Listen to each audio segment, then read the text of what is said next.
So when we're thinking about forest management, we can think about it as that big group on the top left. But we also think about a lot of landowners who might have large proportions in other land covers, even though they're predominantly crop or they're predominantly pasture and hay, they still have a sizable component of forest on their land.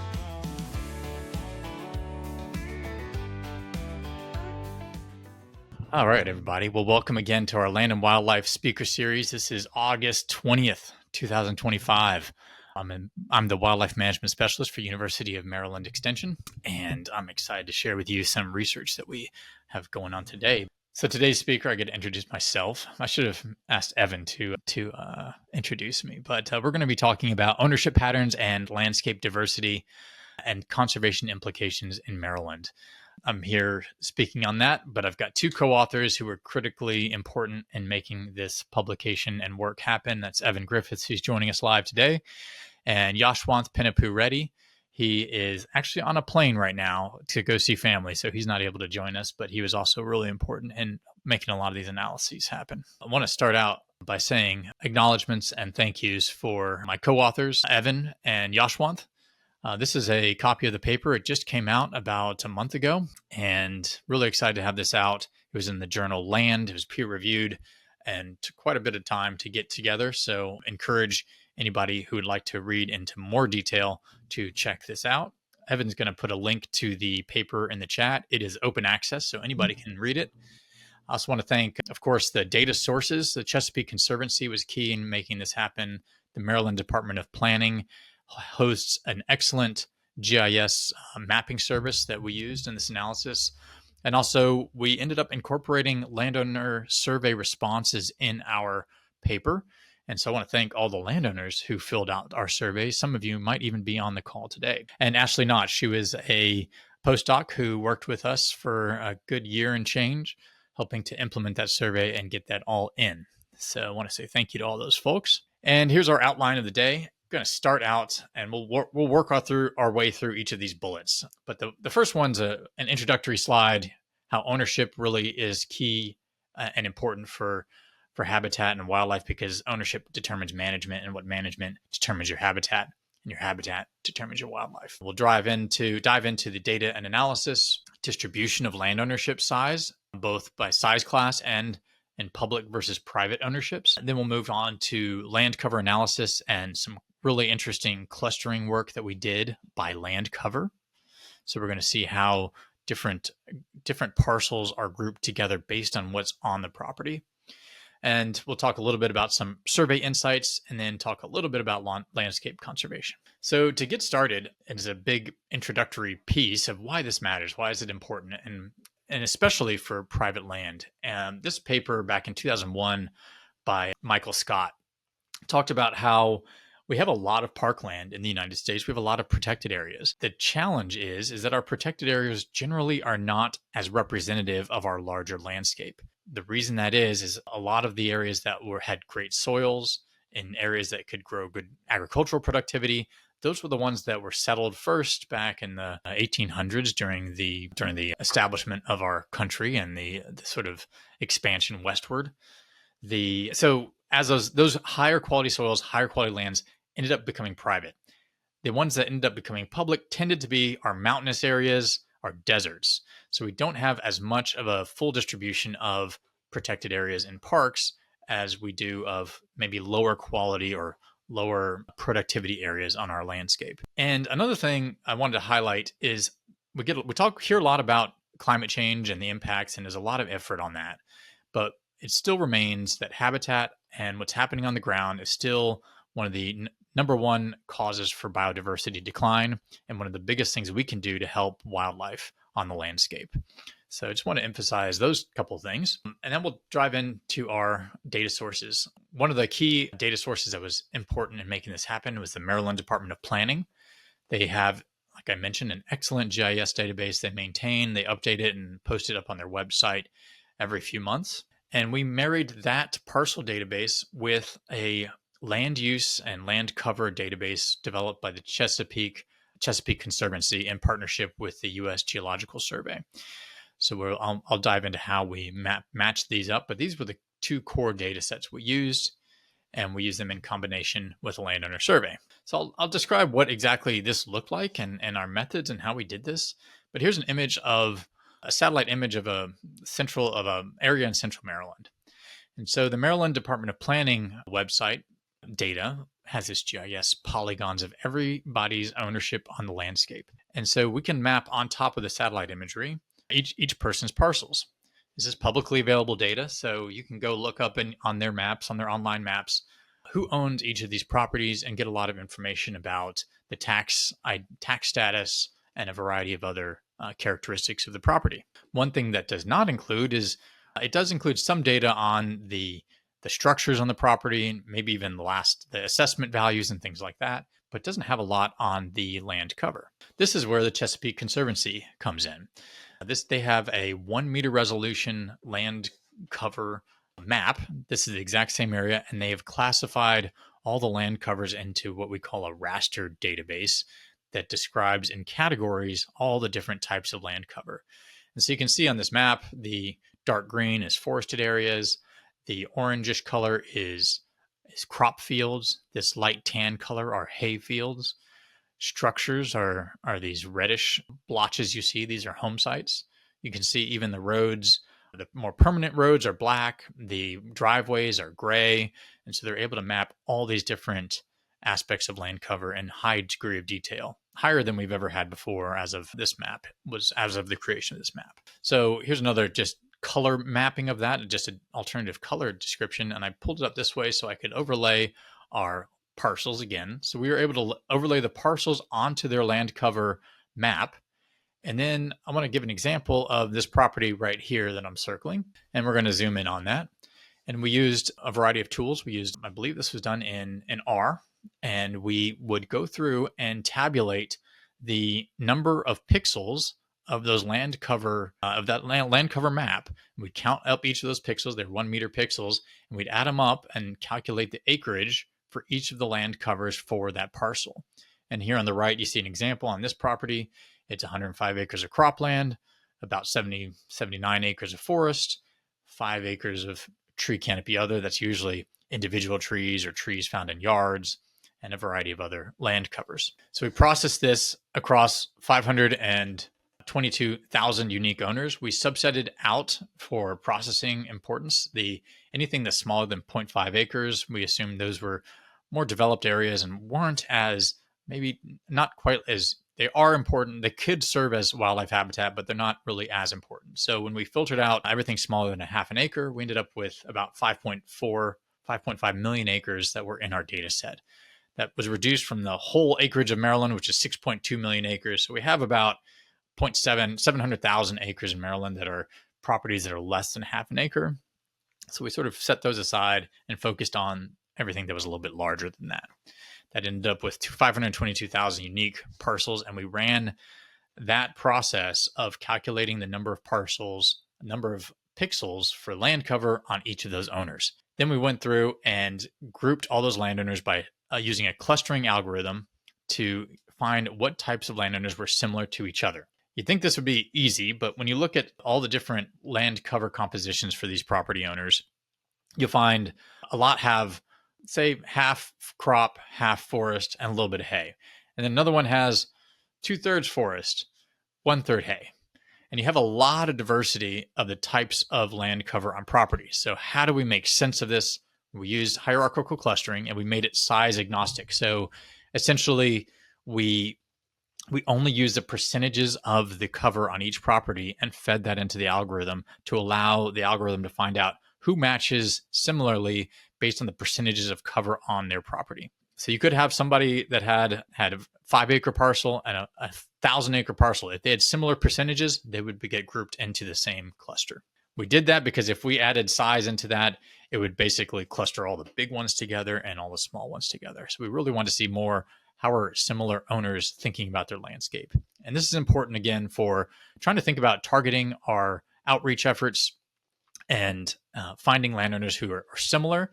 So if you're a predominantly forest landowner, we can now look at targeting forest landowners across all different size classes and see where are they located and how do we reach them. I'll touch briefly on this landowner survey. We ran this about a year ago and we did all different methods. We did email, we used mail surveys, we did postcards with a QR code. And this is just a sample of the question that we'd have. We did a lot of these. You're going to see this scale of 0 to 10. We asked about a lot of questions for people's knowledge, interest, and implementation of a variety of about 18 different wildlife management practices or habitat management practices. And we'd have them rank from a scale of 0 to 10. How knowledgeable are you? How much interest do you have? And finally, the most important is how much are you actually doing on the ground for these different practices? So we'll dive in at the end to see how landowners are answering these types of questions. So that's the second bullet right there, data analysis. Now we're going to dive into the results and start looking at, I think, some of the most important big scale aspects of land ownership in the state. We're going to look at size and we're going to look at public versus private ownership. This map is the whole parcel map of the state of Maryland. We removed anybody who is missing owner information because we didn't know whether we should classify those together or whether they were separate. One interesting note, if you're familiar with how parcel records work, a lot of times you can have two parcels on paper in the tax records, but they're adjacent and they have the exact same owner name and they have the exact same owner address. So what we did to account for that and not count that as two separate parcels, if they had matching owner name and matching owner address, we would combine those into a larger polygon. So this is important in really trying to get a better handle on what is actually right and the types of land ownership in the state. So we conducted that. Removed anybody. That's what these white spaces are. Some of those are large lakes or rivers, but some of them are also ownerships we don't have information for. The darker colors on this map are properties less than 1 acre in size. And as you get up to lighter colors, there's the larger size properties. And you can see at a glance, a couple of the lighter colored patches are focused on the eastern shore. You have the Patuxent National Wildlife Refuge here right outside of DC. That's a big white parcel because it's about 1,000 acres, maybe a little bit more. And then out west, you have a lot of these larger properties and an integrate and a variety of different parcels in between. So what does that look like on paper? On how do you synthesize that? We can look at this really interesting map and we get a very good broad understanding of how property size changes across the state. But how do we think about this kind of in a condensed form that we can make a little bit more sense of? And this chart, I think, is really illustrative of an important dynamic for conservation in the state, as well as educational efforts, things that I do here in Maryland. In the red bars, we have, these are all the numbers on the top of these bars are the percentages of land that are found in each of these size classes. And so we have size classes on the x-axis here. So these are less than 1 acre, 1 to 3 acres, 3 to 5. And they move up and they get to be larger as we go up to incorporate greater numbers of people. And if you, just at a glance, you can see about 14% of landowners of the state's land area is found in properties that's less than 1 acre. And we're focusing on the red for now. We'll get to those blue bars in a second. So we have 14% of Maryland's land area is in less than 1 acre size classes. As we get up to these larger ones, you can see some of our largest amounts of acreage are found in the 20 to 100 acre size class. Again, also 100 to 250 and greater than 250. The interesting thing to note about this is that properties bigger than 20 acres account for a large percentage, not quite half, but a large percentage of our landscape. So they're relatively a few people, but they have outsized impact in terms of what they mean in terms of land area on the landscape. That's where we return to the blue bars. The blue bars represents the percentages of people, the number of owners that are found in each of these size classes. So even though less than 1 acre properties account for 14% of the area of the state, they account for 82.2% of all owners in the state. If you move to 1 to 3 acres, it's another 10%. So everything greater than 3 acres in the state accounts for about 8% of owners, but they account for about 78% of the land area in the state. So it's this very interesting dichotomy between you have very few owners of large properties and a whole lot of owners of smaller properties. So this helps inform how we think about outreach and education. I wanted to look also at how the property distribution varies by whether you're privately owned publicly owned. And we were able to break down in that data set owned by city and county, by state, or by federal organizations. And you can, at a glance, see the majority of Maryland is privately owned. About 86% of the state is considered private.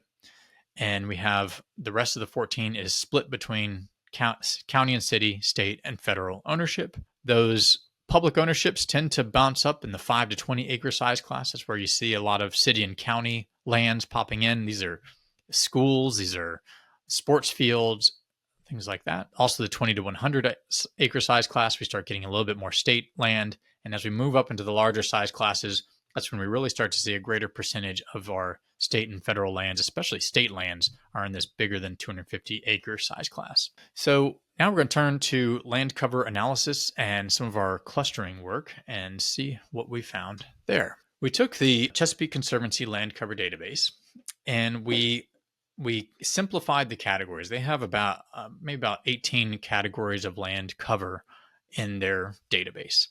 We condensed these down to about 5 that we're presenting here. These are the 5 largest land covers in the state. And we combined a few like turf grass with tree canopy over turf grass. We combined those two together because we felt like that was a relatively similar type of habitat or land cover. So on the top bar, we've plotted this is just the total amount of each of these types of land cover by size class. And this top bar is the percentages for that land cover type.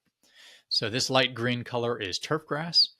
You can see the vast majority of turf grass, so almost 58% or so, is found on properties less than 1 acre.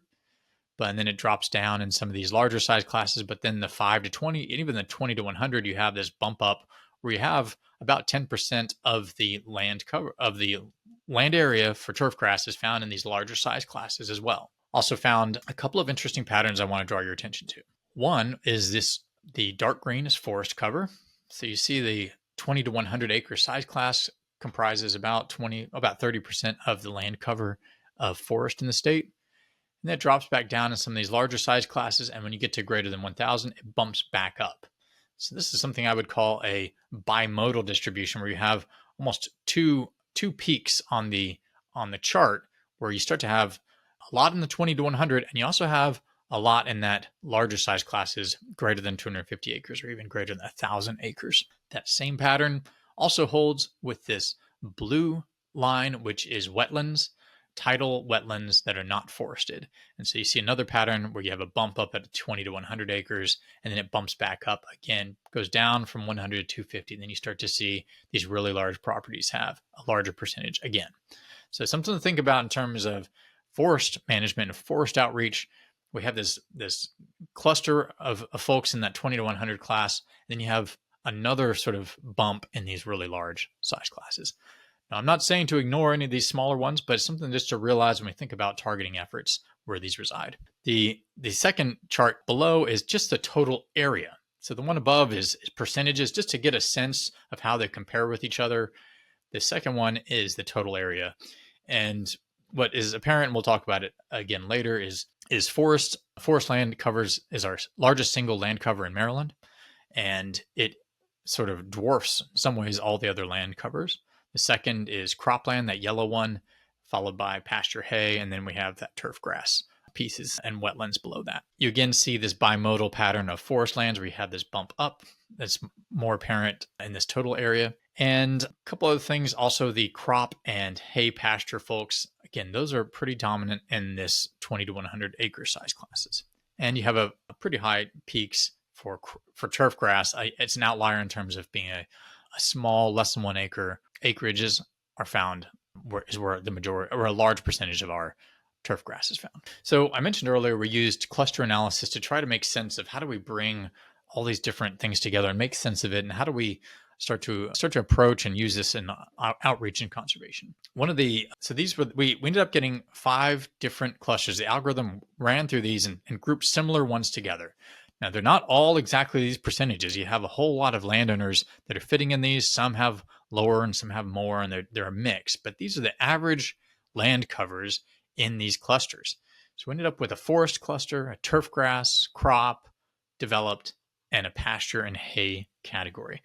Now, each of these had a sort of dominant land cover, and that's why we named them what we did.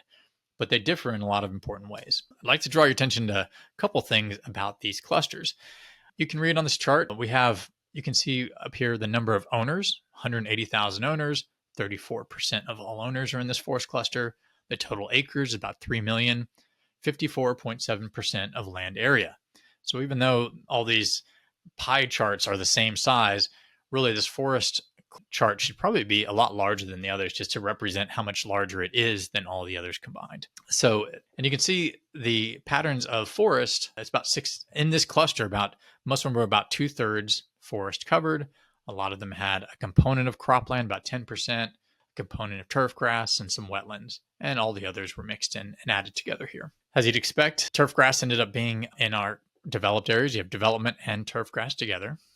You still have some forest. Our crop properties, I'd like to highlight. Let me drop some things on here. So we had forest cluster, about 54% of the area, 55% if you round it up. Crops had the highest mean size of all our different clusters at 51.8 acres on average. Now, that is by far the largest. Our next largest was pasture hay at 24.6 acres.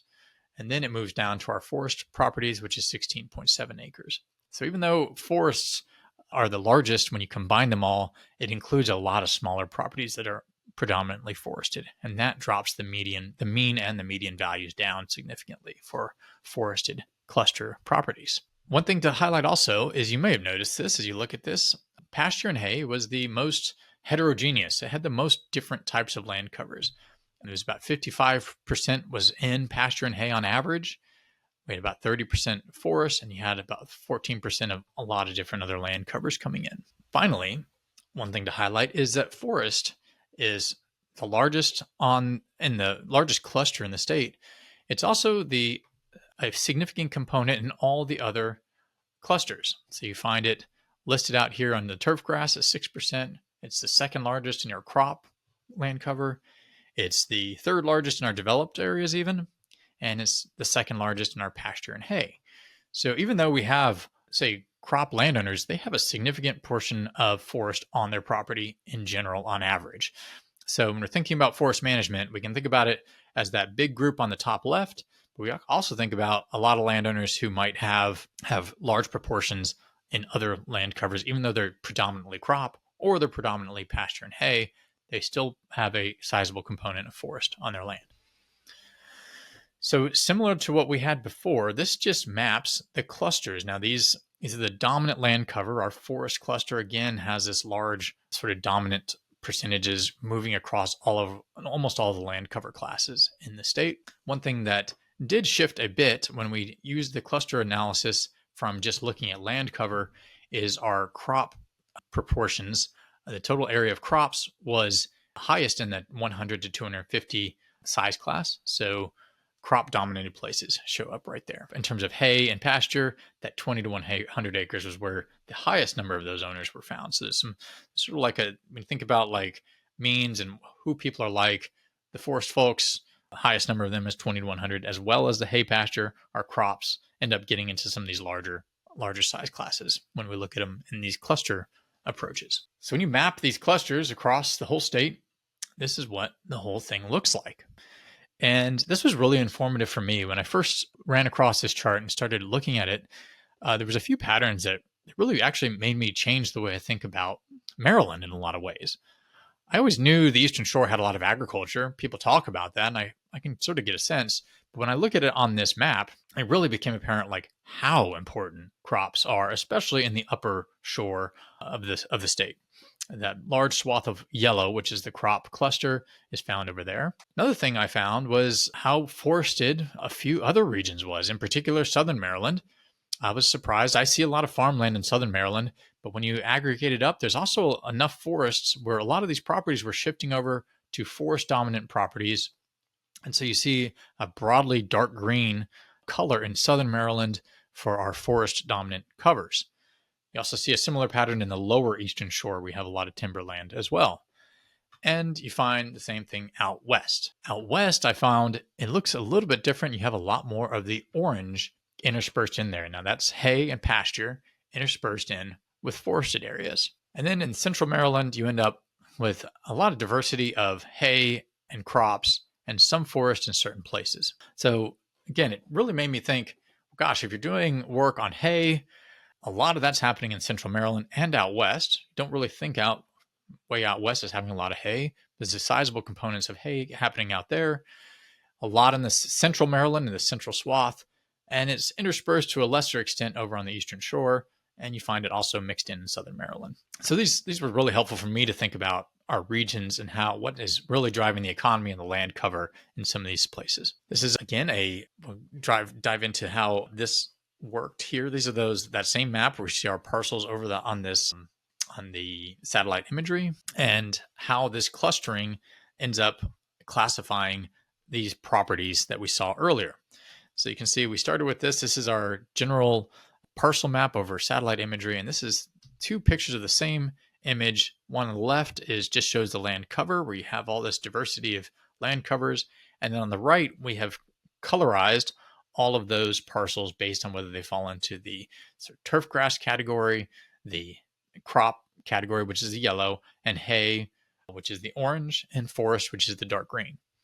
Now you can see some of these forested properties, like this one right here we went over. It's not some of these forested properties, if they have a sizable enough component of forestry, they get put into the forestry category, even though they have some crops on their landscape. It's just that there's not a majority or predominant crop type. So we've got all this data. We can say, okay, now we know what land cover is happening. Well, what does that mean? What does that happen? And we had a lot of peer reviewers asking us this. They're like, well, you can give us this little analysis, but what does this mean on the ground? So we integrated in some of our survey respondents, and we ran the survey for all landowners in the state greater than 5 acres. We're in our sample size, and we sent out thousands and thousands of surveys. I think it was 40,000 emails. Thank you if you filled out an email response to us. We sent out a lot of postcards and several thousand paper mail surveys as well. And again, thank you for filling it out. It helps us to understand how you think about the landscape and help us inform how we do outreach for wildlife. We ended up with 3,337 respondents that represented, when you added them all together, 177,000 acres in the state. And I thought I'd go through a few different ways in which our clusters that we just went through might inform some various aspects of management on the landscape. So we ended up dropping out our turfgrass clusters and the developed clusters because there wasn't a whole lot of respondents that were greater than 5 acres that were falling into those two categories. So the statistics were getting thrown off, and there was just a lot of error and noise in the data. So we dropped those two out. And we evaluated 3 main cluster types: the crops, the forests, and the hay and pasture. So we looked at 4 main areas, and we'll start right here on the income from the property. So we wanted to maintain people's privacy. So we just asked, what percentage of your income comes from your land? And we want to see how these different clusters might predict income on the property. And you can see on these charts that for all properties, as the property got larger, the percentage of income increased, but they increased at different rates, and they started at different baselines. Our forest properties started very low and then come up a little bit, but even as you get into the larger size classes, many people were only getting, and again, these are averages, so there are outliers. There are people who get all their income from forestry, but in general, it was less than 20%, even up to the 400 acre size class. Very different for crops. Crops increase. They start at a higher baseline, even for the low property owners, and that increases.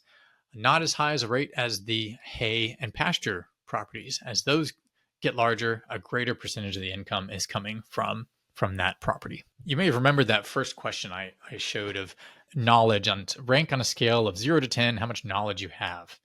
We asked this for, again, knowledge, interest, and implementation. The only one we found statistically significant variables for, or responses for, was level of interest by clusters. So we had these three different categories had divergent patterns in terms of their conservation interest. Now this score on the y-axis is remember, 0 to 10 score. These people are answering on average, between 5.5, 6.5 in terms of, on a 0 to 10, how interested are you in these practices? And we averaged them all together to make some sense out of all the data. And so a couple of interesting things. You can see at a glance, the green, which is forest, and the yellow, which is crop, both have increasing conservation interest as you get into the larger property size classes. The orange, on the other hand, the hay and pasture, actually had a slightly negative slope. Now, there's a lot of error. You can see the shaded band on both sides of this expands as you go into larger properties. That means there's a lot more variation. But on average, the conservation interest was actually going down, was slightly negatively sloped for the hay and pasture. It was not significantly negatively sloped. It was a negative coefficient, but it was significantly different than the way crops and forest owners responded on average. So something interesting to think about, like what is going on with hay and pasture folks, and what is it about larger owners that may not be as interested in conservation as the forest folks and the crop folks. Another thing to think about that I thought was interesting is that crop owners started at a lower interest level on the smaller end, and as the properties got larger, they had increasing interest in conservation practices. We plotted hunting motivation. So we asked a question about what were some of the biggest motivations for owning your land. One was hunting, the other was non-hunting recreation, which we'll turn to next. For hunting motivation, it increased on all properties as the property size got larger. This makes sense. Usually hunters are looking for properties bigger than 50 acres, bigger than 100 acres, even on up into the hundreds of acres. And so as those properties got bigger, they were more motivated by hunting. This is, again, something I think about as a wildlife management specialist. We think about the landscape and how we manage it. People who are in those larger size classes are going to have a higher motivation, higher interest in hunting compared to the smaller properties. And it was a reverse trend for a non-hunting recreation. So this included horseback riding, ATV driving, anything that they thought was recreation that was not hunting. And interestingly, you see this hay, again, we have this outlier of the hay and pasture folks where they are at the high end, at the smaller property sizes with more non-hunting recreation motivation. And what I think that might be is properties with horses. I think horseback riding would be one of those non-hunting recreation activities that you might see a lot more in a sort of hay pasture environment or a farm with some hay. They might also have some horses, and those smaller properties might be driving more of that interest. In all cases, though, as the properties got larger, that was less of a component for their motivations for owning their land. Now, these last few slides, I'm just going to go through relatively briefly, but I thought it was interesting. We had mentioned what we found in almost all the cases, and you're going to see the same pattern. So for this chart right here, on the x-axis is our size classes. So less than 20 acres, 20 to 100 acres, and you're getting bigger as you go over on bigger than 250 acres. The blue is the mean score for their interest in of all these different conservation practices. The green bar is their self-rated level of knowledge in all these practices. And the orange is the level of implementation. So you see a pattern here where as you go from interest to knowledge to implementation, you have these successive decreases in what's happening. This means I think I have some work to do. We have a high interest and lower levels of knowledge. That means by increasing, we have people who are interested, but they don't know how to do it. And then from knowledge, we have another step down for they might know how to do it, but they're not actually getting out and doing it. So these are some metrics that you can see, but the largest gap in a lot of cases is from interest to knowledge. So you have high interest, but maybe not enough knowledge on what to do. Something on the size classes I thought was interesting is that almost all these variables increase as you go to larger size classes. The interest goes up, the knowledge goes up, and the implementation goes up, but there's still gaps and steps down each time you move from one of these categories to the other. Now we're going to see the same color pattern in the next couple of slides, and then we'll wrap it up and take some questions. These are the average responses for all 20 conservation practices, averaged out from interest, knowledge, and implementation by how many years they own the property. And my apologies, these are reversed. It's 0 to 10 on the right, 11 to 20 in the middle, and over 20 years on the left. Again, I brought this slide up because I thought it was the most interesting. You have, for those newer landowners who've owned it for 0 to 10 years, they have the largest interest by just a little bit, but they have the lowest knowledge. As they get to own land longer, that difference starts to narrow, and the interest goes down slightly, the knowledge goes up, and once you've owned land over 20 years, your interest is not quite as high, but your knowledge has gone up, and your implementation has gone up. So you have this pattern of implementation moving up as people have owned the land longer, and then the gaps narrowing between interest to knowledge to implementation as you get to longer term ownership. But still, relatively large gaps between these groups. a lot of work to do in terms of education and knowledge. Finally, I looked at hunting status. We saw hunting was a big motivator for larger landowners.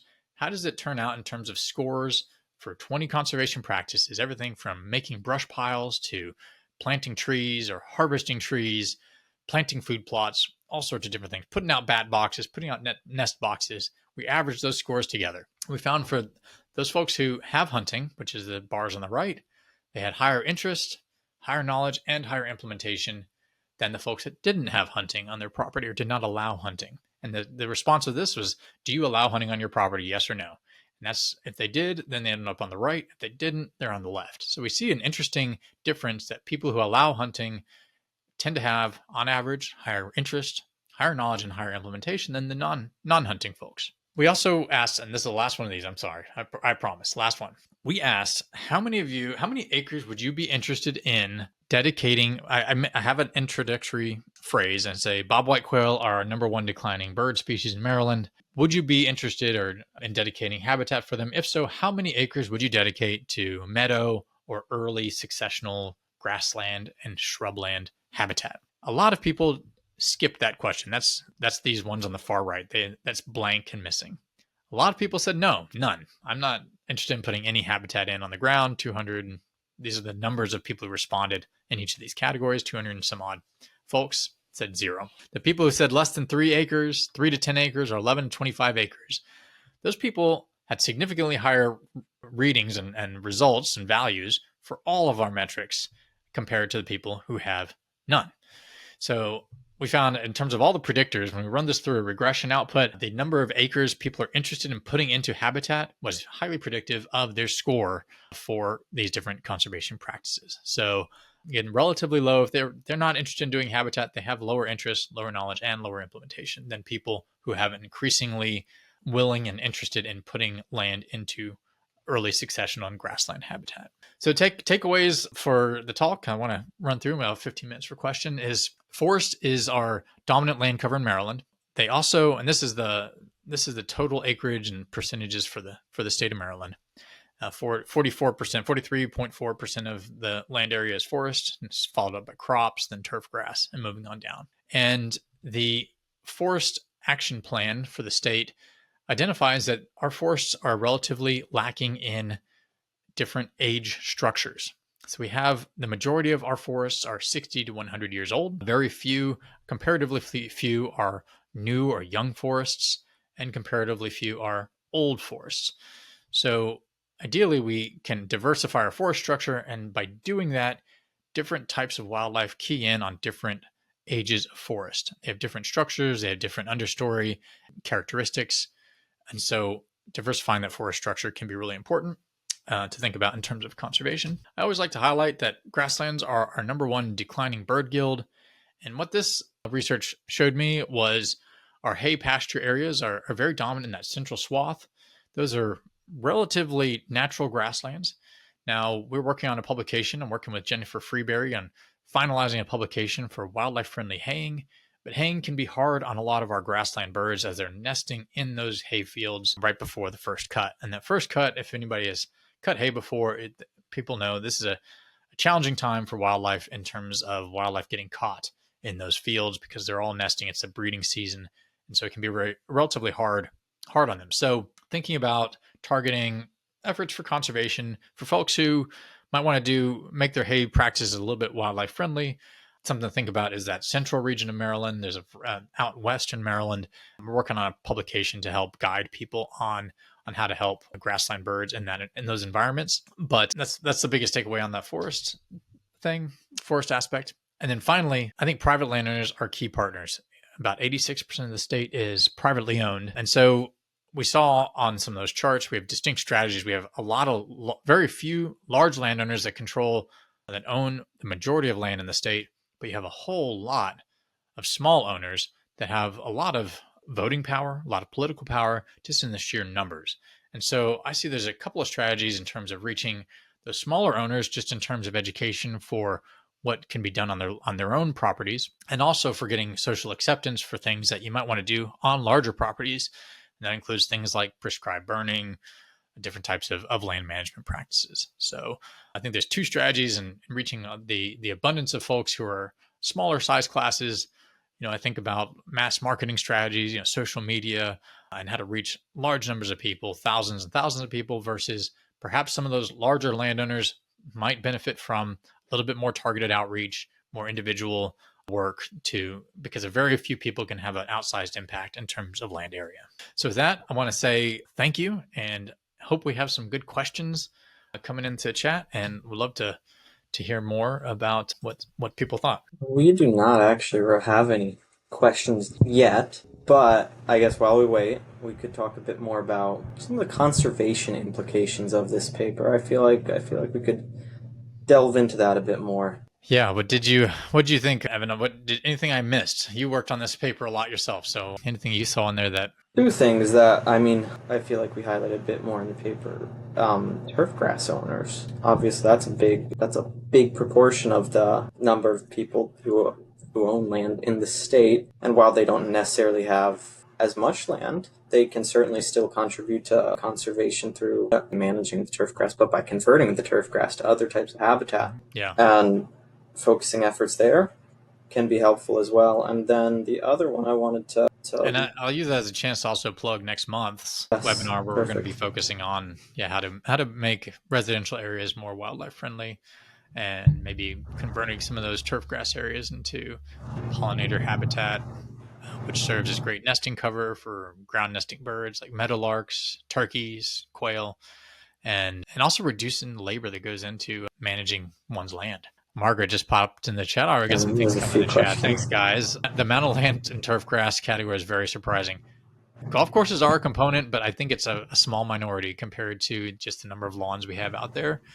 I know I live in an area, there's a few places that have multiple acres of turf grass. Spend a lot of time mowing. So I think there's real opportunities there to work with some folks about reducing the inputs, converting some of that to more native species, and reducing the amount of mowing, and really making it a lot easier to manage and getting a wildlife benefit at the same time. So Karen also asked, how was turf grass determined? Was it all truly turf grass? I have small open areas that are not turf, but native ground covers.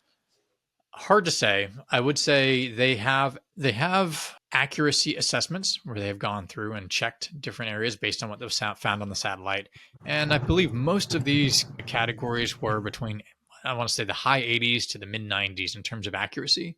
So certainly there could be error associated with it. In a lot of cases, I think, if you're have a unique land cover, it might have gotten clumped in with turf grass, but they're relatively accurate, I think. Evan, what were you going to say? I'll take a break from the chat. Thank you all for keep throwing things in the chat. Evan, what else did you say? You said you had another thing you were going to bring up besides turf. Well, I think we could talk more about cropland even, because that wasn't in the conservation or in your takeaways there, because obviously on the eastern shore especially, that's almost all the land out there, and that's a big area for target for conservation as well. Yeah, and that actually gets to our October webinar, where we're going to have Kelly Hand be talking about some of the ways in which you can make farming practices more wildlife friendly. And there's a variety of things also that can be done. And look, I've got a lot of farmer friends, and so their livelihood is tied to this. So it's one of these challenges and trade-offs when you look at agriculture and wildlife. A lot of times agriculture can provide some pretty decent benefits, but sometimes interspersing it with other types of habitat nearby, I think, can really help make it a little bit better. And there's a lot of programs out there like NRCS programs to put in NRCS and state programs. And I actually think your state programs, I just learned from Jason Kepler that some of the state programs might even outperform the federal programs in terms of payments. So if anybody's interested in putting a field border, for example, around their field, a lot of times your edges of your fields are marginal for your farmer. They're oftentimes losing money because that's where the deer come out. And they also have shading from the trees, and you have root competition from the trees as well. So a lot of times those first 30 to 50, 100 feet in certain areas are marginal. The farmers may be losing money by planting them. You can convert those to grassland buffers, ideally native, pollinator, forb-dominated native buffers. We can get improve, I think, habitat in those areas as well. So, all right, let's see the chat rolling now. All right, let me see. Anything else you wanted to throw on the ag piece, Evan? Actually, while we're on that, we could cover one of the questions in chat there that's related to incentive programs that you've got there. from David. It How says, well how do you well, feel yeah, the go for incentive it. programs for landowners to make habitat improvements mesh with the needs identified in your research? Our survey, I'm trying to think if there's any questions that really got to that piece, that exact question. I'm not remembering off the top of my head. Now, there's sometimes we ask a lot of questions. Sometimes a question you can kind of get at that from a side angle, which I'm trying to think through right now. But I would say for a lot of folks, the income is important. So a lot of times these conservation buffer programs, you can sometimes earn as much or maybe even more than what you would get from farming it. So in terms of income oriented folks, I think that would work well for them.